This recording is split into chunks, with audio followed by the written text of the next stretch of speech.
Ariel Helwani at the UFC 121 press conference with Dana White. And Dana, first things first, though, how was your couple of days with the Vice President, Joe Biden? What was that like? It was cool. Actually, he was a very nice guy. He was fun to hang out with, and I had a good time. I was honored. Any shot of getting him to a UFC event? I don't know. I think he's pretty busy. Yeah. Apparently. What about the stuff that you did with Senator Reid?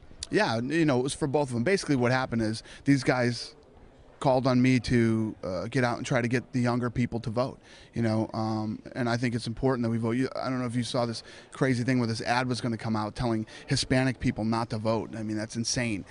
One of the things that we're very blessed in this country to have the opportunity to go out and actually vote on who's going to go out and represent us, and the fact that, the Vice President of the United States called on me to come out and try to get young people to vote. I'm honored, man. When the Vice President of the country calls you, you go. When he says jump, you say how high. Exactly. All right, well, speaking of the Hispanic community, very big fight for the Hispanic community, and you guys have sort of pushed it that way. I mean, very much a part of the promo that Cain Velasquez could be the first ever Mexican heavyweight champion. How big would that be? We know about how big the Latin community, how much they like boxing, but we don't know about MMA. From your sort of research, how big would that be for the sport? I think it would be huge. Traditionally, Hispanics love to have, whether it's a Mexican, Puerto Rican, or whatever, really get behind their fighters. And I think that, from what I've seen already, Cain Velasquez has a huge Hispanic following. So to beat, and not to mention the fact that for Cain to go out and beat a guy like Brock Lesnar, I mean, he's like the perfect bad guy for the Hispanic community, So I think for him to go out and beat a guy like Brock, it's big. It's big for him and his place in heavyweight history. Cain is known to be a pretty reserved guy. Have you had to push him a little bit to go do these interviews with the Mexican outlets and all that? We have absolutely not had to push him at all. He's been fantastic. He's one of the coolest, nicest, easiest guys to work with. I like him very much and have a lot of respect for him. How has Brock and Cain responded to being part of Primetime? Because both those guys aren't the type of fighters that you would think would really enjoy that process. And they're not, but I think that's what makes it interesting to those are the guys that are most interesting to see, the guys that don't want it and don't want the cameras in their face and don't want you intruding in their behind the scenes time. I think it's what makes this one very interesting. The numbers have been pretty well on, they've done very well on Spike, over 1 million a couple times. Would you want to do this again? Do you think it's worth keep on doing these? Because I know the budget for them is a little higher than the usual countdown show. It's a lot higher. But yeah, I love them. I think it gives, like I said, a different perspective on the fighters. And it's what I love about it, too, is how real time it is. I mean, this thing, what you're going to see, is it tonight? It's tonight, Wednesday? Yeah. What you're going to see tonight was shot yesterday and the day before. So I love how real time they are. Is there another one planned just yet?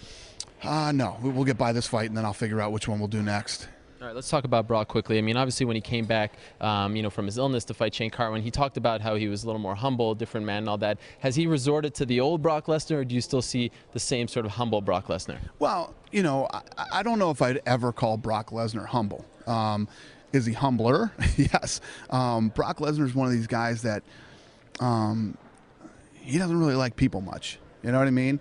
He lives out in the middle of the woods for a reason. And I think now when we get him out in like the press conference today, I think he does very well with the media. He'll answer all the questions. He doesn't snap and go crazy. So has he changed since his illness? Absolutely. I think that he really appreciates the fact that he's back here now, because I'm telling you, there was a time where we didn't know. We didn't know, A, if he was ever going to come back, and B, if he did, how long it would take, and after he had his surgery. And right now he's in his prime. He's in the prime of his career. But if he had to go through this surgery and take a couple of years off, that's tough to come back from. Is it a foregone conclusion at this point that he is the biggest draw in the UFC? Yeah, I'd say he's the biggest draw, but I'll tell you who goes toe-to-toe with him is GSP. GSP is right in there with him. The great thing that we have right now is we have a lot of guys that draw, but there's no doubt that Brock's the biggest. Jake Shields is making his UFC debut, long awaited. People have been wanting to see him inside the octagon for a long time. How long have you had your eye on him? Yeah, I've known Jake for a long time, and I don't know if I ever really have my eye on somebody, but this is a kid who's put in a lot of hard work, lot of dedication and has made his way to the top. And like I said here today, you know, I believe that this kid right now could come in and fight for the title. You know, he just beat Dan Henderson at 185. He's going to fight here at 170. You know, it's pretty impressive.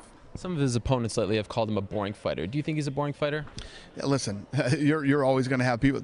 I like exciting fights too. I like, you know, if you had to ask me, I love guys who come out and fight like Wanderlei Silva and Akiyama and Chuck Liddell, and I think lots of people like that. But every fighter has his style, and every fight is different stylistically. Trying to think, Joe Daddy Stevenson and the Australian kid, George Sotiropoulos. 100%, 3 rounds of pure grappling. One of the best fights I've ever seen. That fight was so fun. So every fight is different stylistically, you know?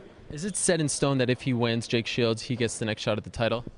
Yeah, if Jake Shields wins, he gets the next shot. But not Kampmann. Right. Martin Kampmann, I think, needs to get some more fights and work his way up. You know, because, you know, would Martin Kampmann get the next shot? What about Fitch? Right. You know, I mean, there's other guys that are in that mix that would deserve the shot. One other question about this card, Tito Ortiz. It's kind of interesting to see him fly under the radar here, and a lot of attention is not on him because Brock and Jake and all that. I mean, this is a guy who hasn't won in 4 years. Right. Does he still have it? And he's had to overcome some serious injuries. Yeah, you know, that remains to be seen. You know, Saturday night's a big night for Tito. You know, Tito's got to come out. Like you said, he hasn't won in 4 years. Tito needs to come out and win on Saturday night. He said some pretty big things about the deaf community. I don't know if you've heard some of those things, but if you have, what are your thoughts? That's Tito. You know what I mean? I mean, you know, Tito's got a history of saying crazy stuff, some stuff that makes no sense, some stuff that's just whatever. Do I think Tito hates deaf people and, you know, is out to hurt the deaf community? Absolutely not. I think Tito's, you know, I think he's trying to get under Matt's skin and, you know, and piss him off. That's what I think. Okay, 3 quick things before I let you go. You mentioned at the press conference that something happened with New York. As a resident of the state of New York, I'm very intrigued. What's going on? You said you had to go to New York. Some developments? No, well, first of all, I'm going to Boston to watch the Celtics and the Heat. Right. Opening night. Yep. After the Celtics beat the Heat, I'm flying up to New York and working with some stuff with the Olympics. So I think that the reality of mixed martial arts becoming an Olympic sport is getting closer and closer. 2012, or would that be too soon? I mean, who knows? I mean, what do they want from you, though? I'm not really getting into it. I'm taking a meeting up there and bringing some people with me, and you know, we'll see what happens. I always say it. I as far as making this thing an Olympic sport, not my job. That's not what I'm out to do. But if softballs get lobbed up to me and I can hit them, I'll do it. I'm sure you're aware of this. After UFC 120, a lot of fans upset about, you know, ESPN putting out the results and, you know, Spike showing a tape delay, whether or not they should have put those out, all that stuff. What do you make of all this? I mean, now that this is a major league sport, we don't see many sports shown on tape delay. Do you think it's time that Spike starts to show these fights live? I think you're a complete jackass to even complain about that. You know what I mean? That's why on my Twitter, I said, listen, you got a problem with ESPN showing the results? Tell ESPN. Don't tell me. You know, what am I going to do about it? Like, ESPN gives a shit, I think, about them running the results. But, you know. At the end of the day, though, pretty good that ESPN is covering the sport, right? Well, how about they're covering the sport, and how about Spike's putting it on TV? You know, I mean, the crazy thing is about fans is you start to get spoiled, and you're, like, bitching about stupid stuff. Guess what? ESPN is a sports network. If you don't want any spoilers, stay off the TV. Right. Stay off the. It's very. Listen, if you want to stay away from MMA, it's pretty easy. Stay away from the TV if you don't want to see the results. I just think people like things to bitch about. Okay, final question, and not to end on a sour note, but I'm sure you're aware of some of the things Frank Shamrock said on my show this past week about you being the reason why MMA has not been legalized in New York. Would love to hear your comments on that. Actually, I'd love to hear what you honestly really think about that. You know what I mean? Well, I'll tell you right now, okay. Frank Shamrock is an irrelevant jackass, okay? He's a two-faced lion. I mean, Frank Shamrock, I bet he didn't say on your radio show that he flew out to my office a month ago, sat down with me and tried to make peace with me. Did he tell you that? No. That's weird. I wonder why he didn't tell that, because you're a two-faced lion chump. That's what you are, Frank Shamrock. You're not going to do anything to get anything. What have you done for mixed martial arts in the last 10 years? What have you done? You haven't done anything. You're just a liar and a guy who's trying to keep himself relevant. He tried to get back into the UFC? He didn't try to get back into the UFC. He tried to make peace with me. Right. He said, come on, let's work this thing out and everything else. I don't want to work with a douchebag like him. He's a two-faced liar. I can't stand the guy. He's a phony. All right, we'll leave it at that. UFC 121 goes down this Saturday night from the Honda Center in Anaheim, California. Brock Lesnar defending his heavyweight title against Cain Velasquez. Thank you so much for the time, Dana. Pleasure, bro.